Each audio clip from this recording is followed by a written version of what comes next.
But how central is migration to that vote? With me now is Conservative MP Damian Green, who's part of the Britain Stronger in Europe campaign, and Stephen Parkinson, who until recently was Theresa May's special advisor and has joined the campaign group Vote Leave.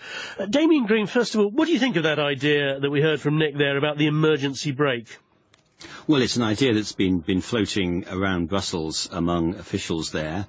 It's one way of applying controls that we all want to see. I think the manifesto pledge, and perhaps even more importantly, what British people want, is the feeling that people are not able to receive benefits who shouldn't be entitled to them. Some of that is about a child benefit being sent to support children who've never set foot in this country, which I think we all agree is a nonsense. But as a Conservative MP, never mind as part of Britain Stronger in Europe, would you be happy with an emergency brake?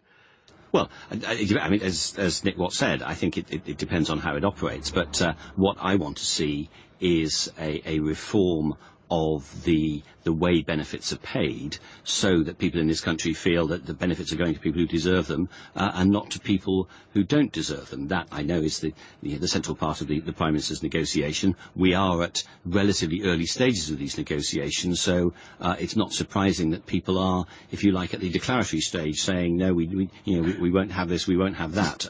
All experience of European negotiations say that things change as you move along. Stephen Parkinson, I suppose an emergency brake wouldn't make you vote not leave, would it? Well, I noticed the Financial Times today says that the effects of an emergency brake would be limited, would probably only be applied in extremis, and even then with EU approval. And the key point is, if we want to get control back of our borders, then we're going to have to vote leave. The laws about who can come into this country and who can leave it should be made by the British politicians that the British people elect, not by the EU.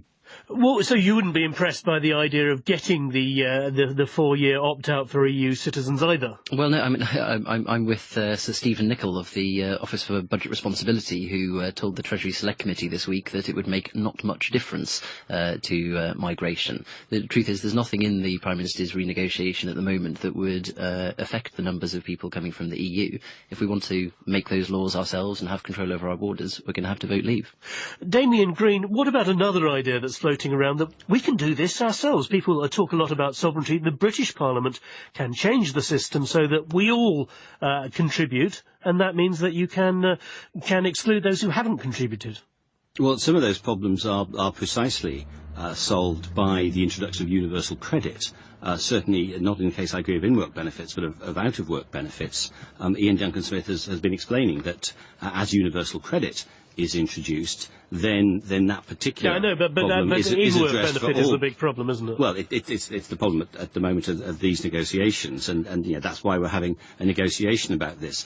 I think when Stephen says that he wouldn't even accept what was in the Conservative manifesto, that's a bit strange, since we all fought the election on that manifesto. And the key distinction, the point about what Stephen Nicholl was saying, is that he was talking about immigration numbers. Actually, a lot of people will say, if people come here and work and pay taxes, that's one thing. It's people who come here and claim benefits. That's what really offends people, and that's at the heart of this part of the many important measures the Prime Minister is negotiating for reform about. Stephen Parkinson, what sort of Britain would we be if we did vote to leave? Would you just pull up the drawbridge and we'd never see a migrant here again? It would be the sort of Britain that could make those decisions and actually act on them ourselves. It would be up to the British people to vote for the government that they wanted, to deliver the immigration policy that they wanted to see, and crucially, the government would be able to do it. At the moment, half of net migration to the UK is coming from the EU.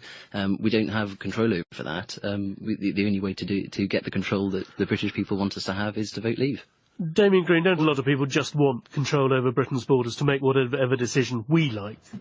Well, we have control over our borders because we're not well, we part don't of for the EU Schengen citizens, system. So, but we can't stop people from EU coming in, can we? Well, they can come to work. The freedom of movement is the freedom of movement to come and work, not absolute freedom of movement, and that's a key distinction in this case over benefits.